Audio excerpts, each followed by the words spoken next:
Thank you. Yes, Your Honor.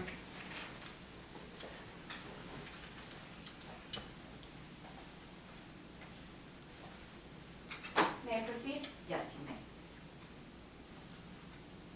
He told you why they crashed. He couldn't see. It's July 4th, 2021, and Morgan Felder knows he's going to die. He's only 900 feet in the air, falling, crashing into the side of a mountain, and he hears his pilot say, the man who holds his life in his hands, "Help! I don't know where I am. I can't see." And Mr. Felder knows what comes next. He feels the plane begin to shake, jerking left and right. Clouds cover the windows as the plane spirals out of the sky, but for a split second, life slows. And Mr. Felder thinks about how young he is, how close he is to making partner at his firm, how proud he wants to make his wife back home. He thinks about how he got on this plane in the first place, practically begged to go on by his boss, Alyse Campbell, to be his first passenger in the air ever. And how Mr. Campbell promised him that skies would be clear and that he was a qualified pilot. But just like that, that split second is over, and with it, young Morgan Felder's life is over too. Now, members of the jury, today you're going to find out why Morgan Felder's life ended so prematurely. And it's because the defendant's pilot, Mr. Alyse Campbell, told you why they crashed. He couldn't see. Now, as the plaintiff in today's case, we come before you with a burden to prove by a preponderance of the evidence, or more simply, more likely than not, that the defendant is liable for negligence. Now, the defense already concedes that they owed Mr. Felder a duty of care, meaning that they should have acted reasonably. And they also concede that Mr. Felder died in their plane, flown by their pilot on July 4th. What that means for us as the plaintiff is that we must prove to you, one, that they did not act reasonably when they let their unqualified pilot fly, and two, have they acted reasonably, Mr. Felder would still be alive today. And we're going to prove that to you today by first calling to the stand Mr. Aubrey Roy, who is the defendant's flight instructor. And he's going to take that stand right there and tell you that Mr. Campbell was not qualified to fly in any conditions other than perfectly clear ones. And that when he did practice in unclear weather conditions, he struggled greatly in piloting to the point where Mr. Roy would have to land the plane for him. But then, we're going to call an expert to the stand, Ms. Hubbard, who will tell you about the weather on July 4th, 2021, and about the chance after chance after chance that Mr. Campbell had to turn that plane around and save Mr. Felder's life, and how he ignored every one of those chances, even when the air traffic control released a special weather report. But if that's not enough for you, we're going to call an eyewitness from July 4th, Ms. Shannon Shahid, who was there at Bassin Beach. Now, she saw the defendant's plane flying in the sky, but moreover, she saw it fly into cloud cover. And right after, it jerked and spiraled into the side of a mountain. Now, members of the jury, today the evidence will show that when that pilot, the defendant's pilot, was flying in those clouds, he was flying blind. But you don't have to just take it from us. Take it from the pilot himself when he said, "Mayday, help, I don't know where I am. I can't see." Those were his last words. And unfortunately, those are the last words Morgan Felder ever got to hear. Which is why at the conclusion of today's trial, my co-counsel, Ms. Gabriela Marquez, will come before you and ask you to find the defendant negligent. Thank you. Thank you. Yes.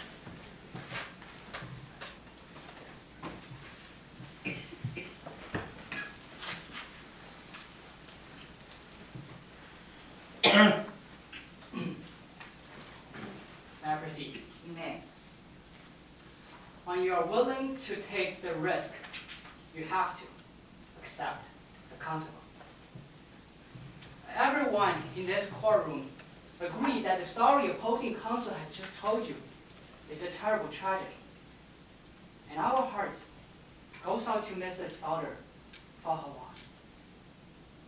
But you'll also learn today what we cannot agree on is what really happened on that day.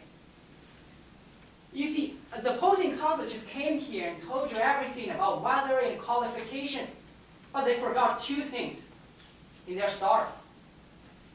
First, Morgan Felder has the knowledge and was willing to take the chance, and they decided to get on that plane. Second, the engine of the plane failed before it crashed. Let's talk about those one by one. First, what chance was Morgan Felder willing to take? It was July 4th, 7:15 p.m. Just 30 minutes before the plane took off. Morgan Felder saw the clouds on the sky and concerned that weather might get worse. They learned from their online flight class and the new pilot training handbook that cloudy weather could be dangerous for flight and special certification is needed. They also remembered from the conversation they had with Koller, the co-owner of Koller Campbell Air, who you are also here in court today. During the conversation, Morgan Felder knew that Reese Campbell did not have the certification to fly in the dark and fly in cloudy conditions.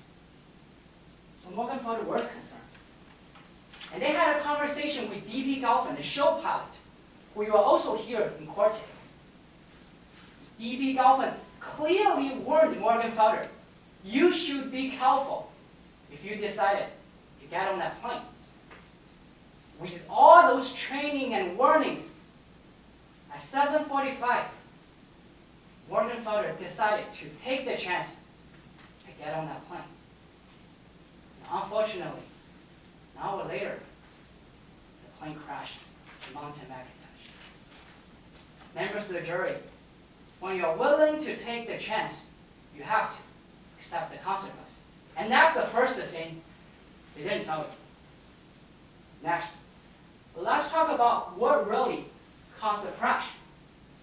Members of the jury, you will hear from Kennedy Heisman, an expert in aerospace engineering today.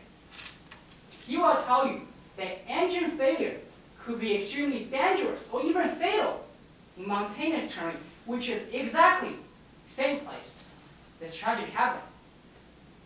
Ms. Heisman will also introduce 3 indicators of engine failure. Damage to the engine component, a big noise, and spiral down. Members of the jury, this will not be the only time you heard those 3 words today. Kennedy Heisman will tell you they found a 2-inch by 3-inch hole just right at the crankcase of the engine, which is consistent with engine failure. Shen Shahid, the eyewitness of the crash, will tell you just moments before the plane crashed, he heard a big noise, the plane was spiraling down, exactly the same as described by the expert. And that's the second thing they didn't tell you. Members of the jury, the plaintiff, they are going to present their case first today because the burden is on them to prove by a preponderance of evidence that it is more likely than not that Koller Campbell Air is negligent and liable for Morgan Felder's death. And if they fail to meet that burden, then Koller Campbell Air cannot be found liable. But even if they do, even if they meet every single element they have to prove, that is still not enough. You still have to ask yourself 2 most important questions of this trial. Was Morgan Felder willing to take the chance when they get on that plane? And was engine failure the cause of the crash? The evidence will show you today the answer to those questions are yes and yes. That's why, at the end of the trial, my co-counsel Ainsley Meyer will come here and ask you to find Campbell error, not lie. Thank you so much.